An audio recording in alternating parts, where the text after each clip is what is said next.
My girlfriend told her friends that I was useless and just an irrelevant man. And now that I stopped paying for her college and car, she's begging me to change my mind. My girlfriend and I have been together for about 3 years. In the beginning, the relationship was great. We went out all the time, had a lot of fun, and everything seemed to be going smoothly. I knew from the start that she was in a tough financial situation because her parents couldn't help with college expenses, let alone a car. And she couldn't work because, according to her, she felt anxiety every time she tried. Since I was financially stable, I wanted to help her achieve her dreams. So I offered to pay her college tuition and eventually helped her get a car so she could easily get to her classes and internship. This went on for about 2 years. I paid her tuition every month as well as the car payments. Everything seemed to be going fine until one day, by accident, I overheard a conversation she was having with her friends on speakerphone while I was making dinner in the kitchen. She didn't know I was nearby. One of her friends commented on how nice it was to have someone helping her so much. But instead of being grateful or acknowledging it, my girlfriend started laughing and mocking. She said, "Oh, him. He's useless. Only good for paying for my stuff. An irrelevant man. I let him think he's important, but deep down he's just a fool with money. I'm going to break up with him as soon as I finish college." I froze in place. I never imagined she thought of me that way, because she had always seemed grateful for everything I'd done. All the sacrifices, the extra hours I worked to ensure she could focus on her studies, all of it was just a joke to her. I held back from confronting her at that moment, but I knew exactly what to do. In the following days, I acted as if nothing had happened. I kept talking to her normally without mentioning what I'd heard, but internally I had already made up my mind. The next month, I stopped paying for her college tuition and her car without telling her. I waited for her to notice and asked me what was going on. When the payment day came, I got the first call from her. "Babe, it seems like you forgot to pay for my tuition and the car. Did something happen?" I simply, "No, I didn't forget. I just decided to stop paying after all. From what I heard you telling your friends, I'm just an irrelevant man who's good for nothing. So I figured it was better to stop spending my money on something that, according to you, doesn't matter." The silence on the other end was deafening. She tried to explain, saying it was just a joke and that I had misunderstood. She said she was just talking nonsense to her friends, that it wasn't serious and that she just wanted to sound cool. She cried and begged me to reconsider, saying that without my help she wouldn't be able to continue college or pay for the car. But for me, the trust was already broken. I told her that if she really thought I was worthless, then she could very well go on with her life without my help and find someone else to pay for all her whimsical. If she really wanted someone irrelevant out of her life, I'd gladly do her that favor. Now she tries to contact me almost every day, apologizing, saying she was wrong, that she didn't know what she was doing. But I know exactly what I heard. She only regrets losing the financial support that made her life comfortable, not because she respected or truly loved me. I've moved on, and as for her, well, now she'll have to find another fool to pay for what she so despises. After I stopped supporting her financially and ended the relationship, I thought that would be the end of it. But what happened in the following weeks was something I never imagined. At first, my ex-girlfriend tried the obvious route, sending messages, calling nonstop, and even asking mutual friends to convince me to talk to her. Every time, she used the same excuse. It was just a misunderstanding. I was joking. You took it too seriously. But I had already moved on. I knew this wasn't just a misunderstanding. People who say things like that in front of their friends carry that kind of contempt deep down.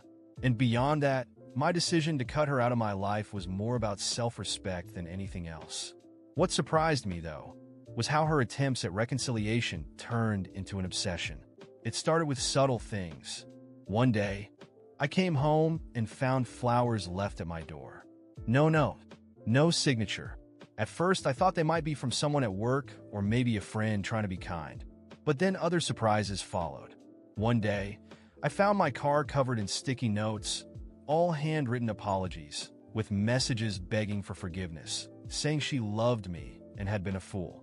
One of the notes even said, "You're the love of my life. Please give me a second chance." That's when I realized my ex-girlfriend was going beyond normal efforts. She wasn't just trying to patch things up. She was determined to force me into forgiving her. Then, one of my friends called me and asked, "Hey man, are you okay? Your ex came by here, crying and saying you were in danger, that something serious was going on." I was surprised. I had no idea what she was talking about, but something seemed very off. Clearly, she was making up stories. What else could she be inventing? I still held firm in not responding to her, but things became more disturbing. She started showing up in places where she knew I'd be. At the gym, the grocery store I usually went to, even a cafe I often visited before work. At first, she just watched from a distance, not saying anything, but her constant presence unnerved me. After a while, she started sitting at nearby tables, trying to strike up conversations. I ignored her, but it was clear that she wasn't handling the rejection well. That's when I decided I needed some space to clear my head. I went away for the weekend to a small town, staying at a friend's house where I knew I'd have some peace. I deactivated my social media accounts for a while and didn't tell anyone where I was going. My goal was to disconnect and relax. However, what should have been a peaceful escape turned into something strange. On the second day, I received a text from an unknown number. "Hope you're enjoying your time away. You think you can avoid me forever?" My blood ran cold. I hadn't told anyone where I was going. So how did she know? I started feeling paranoid, looking over my shoulder, thinking she could appear at any moment. Back in the city, things only escalated. I realized that, besides trying to get me back, she was spreading rumors about me. Some people started acting strangely around me, and I didn't understand why until a mutual acquaintance mentioned during a casual conversation, "Hey, I'm sorry to hear what you're going through. I heard your ex is trying to ruin your life, spreading some nasty stuff." When I asked what he meant, he told me she was telling everyone that I had cheated on her, that I'd abandoned her when she needed me the most, and that I was the type of guy who manipulates women into being financially dependent, only to throw it in their faces later. The most bizarre moment came when my boss called me in for a chat. He seemed uncomfortable, like he didn't know how to bring it up. He asked if I was doing okay, if there was anything going on in my personal life that might be affecting my work. I was confused until he finally mentioned, in an awkward tone, that there had been an anonymous complaint against me. When I asked what it was about, he told me that someone had accused me of emotionally and financially abusing a woman, and that it was starting to affect my behavior at work. Even though my company wasn't taking it seriously, I was shocked. She had gone too far. At that point, I realized this wasn't just a messy breakup. She was trying to tear me apart, piece by piece. I decided it was time to take things more seriously. I went to the police and filed a report for stalking. It was the only way to try to put an end to this madness. I brought all the evidence I had. The messages, her sudden appearances, even the accounts from friends and acquaintances about the rumors she was spreading. While I waited for the legal process to unfold, I also consulted a lawyer to understand how I could protect myself further. I started taking all the necessary steps to shield myself, both personally and legally. What began as a breakup turned into a battle for my own peace of mind. And meanwhile, she kept trying to find ways to re-enter my life or hurt me somehow. But one thing was clear to me. I had made the right choice in walking away from that relationship. In the end, the woman I thought I loved had never really existed. The real person was far darker, more manipulative, and more dangerous than I ever imagined. After weeks of dealing with my ex-girlfriend's obsessive behavior, I knew I couldn't let it go unpunished. She had tried to ruin my life, spread lies, and turn my daily routine into a nightmare, all because I chose to walk away from a toxic relationship. The authorities were involved, but I knew that wouldn't be enough to stop her. I needed to turn the tables and end the control she thought she had over me. That's when I realized that the best way to get revenge was to use the same tactics she had used on me: control and manipulation. But this time it would be different. I wouldn't be the victim who was deceived and emotionally betrayed. I would be the strategist, and she would never see it coming. My first move was simple. I re-established contact. After weeks of ignoring her messages and calls, I sent a short, cold reply. "We need to talk." This undoubtedly sent her mind racing. She replied almost immediately, desperate to understand what I wanted, apologizing once again, trying to appear remorseful. I didn't meet her right away. I let her stew in anticipation, letting her anxiety build, making her wonder whether I was going to forgive her. After a few days, I agreed to meet her at a discreet cafe, far from anyone we knew. She arrived before me, anxious, trying to guess what I was going to say. When I walked in, I could see the nervousness on her face. I sat down at the table, looked her directly in the eyes, and said, "Do you want things to go back to the way they were?" She nodded eagerly, almost in desperation. That's when I knew I was back in control. She started talking rapidly, apologizing again, saying she loved me, that it had all been a mistake, that she was willing to do anything to fix things. I let her talk, absorbing her words, but revealing nothing about what I was really thinking. After a few minutes, I interrupted her. "You hurt me in ways I never imagined. You made me feel insignificant, like nothing I did for you mattered. But maybe I can forgive you." The glimmer of hope in her eyes was immediate. And that's when she fell right into my trap. From that day on, I began feeding her small doses of hope. I pretended that I was reconsidering, that maybe we could try again, but I always kept things vague enough to keep her on edge. I scheduled meetups and then canceled them at the last minute. I responded to her messages in a calculated way, sometimes ignoring her for days, only to suddenly reply with something that made her think there was still a chance. It was all part of my plan to leave her emotionally exhausted, trapped in an expectation of reconciliation that would never come. Meanwhile, I prepared the second phase of my plan. I found out where she was interning. Despite her financial struggles, she had managed to land an opportunity in her field. I used that to my advantage, befriending a few people who worked there. Slowly, I started spreading subtle rumors about her behavior. Nothing too aggressive, just small comments about how she had emotional issues, how she was unstable, and how she had done weird things in past relationships. I knew people love gossip, and all it took was a little spark to get those stories spreading. After a while, she began to notice that something was wrong. She mentioned to me during one of our sporadic conversations, "I feel like people are treating me differently, like they know something about me." I just smiled to myself, knowing that my plan was working perfectly. Then came the decisive moment. I called her for a final meeting. I told her I was ready to talk about the future of our relationship.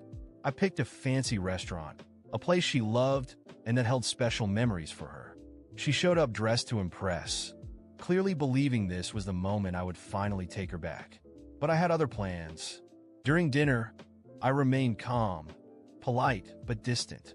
When she finally asked what I wanted for our future, I looked her in the eyes and said, "Nothing. I want nothing with you." She froze, the color drained from her face, and before she could say anything, I continued, "You destroyed any chance you had. I will never trust you again. You tried to manipulate me, to ruin me, but now you're the one who's alone." She tried to speak, tears welling up in her eyes, but I didn't care. I stood up and said, "Oh, and about your internship, I hope you can keep your job. I've heard they're keeping an eye on some people there who don't seem trustworthy." I left her sitting there, devastated. In the following days, I heard that she had been called in for a meeting at work about inappropriate behavior, and that things weren't looking good for her. The internship she valued so much was hanging by a thread, and her reputation was in tatters. In the end, I had finished what I started. She had tried to destroy me, but now, it was her life that was falling apart. And the best part? She would never know just how carefully planned it all was. Revenge didn't have to be loud, it just had to be precise.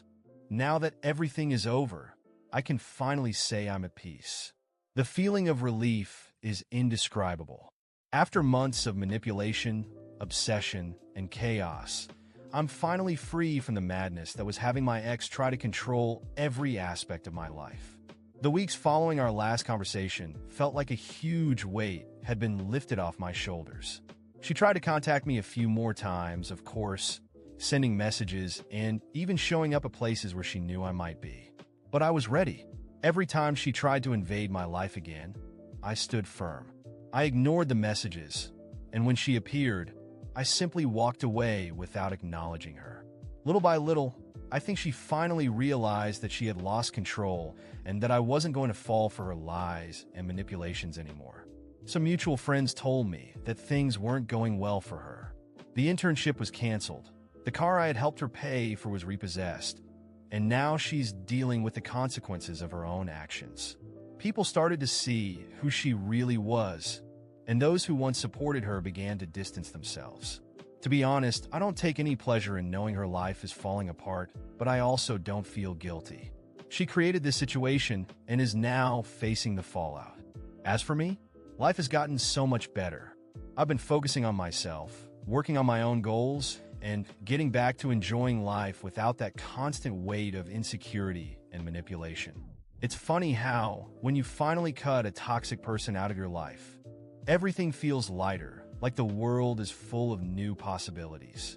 I've met new people, started going out more, and reconnected with friends who've always had my back. And best of all, I'm more aware of who I am and what I want in a relationship. I'll never again accept being manipulated or devalued by anyone. Things are finally calm now. She stopped trying to reach out, and in time, I'm sure she'll move on with her life. I've already moved on.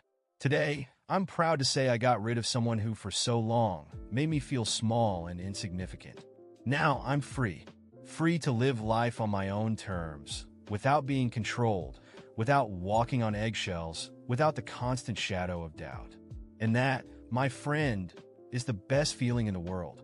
The madness is finally over, and now for the first time in a long time, I feel whole again.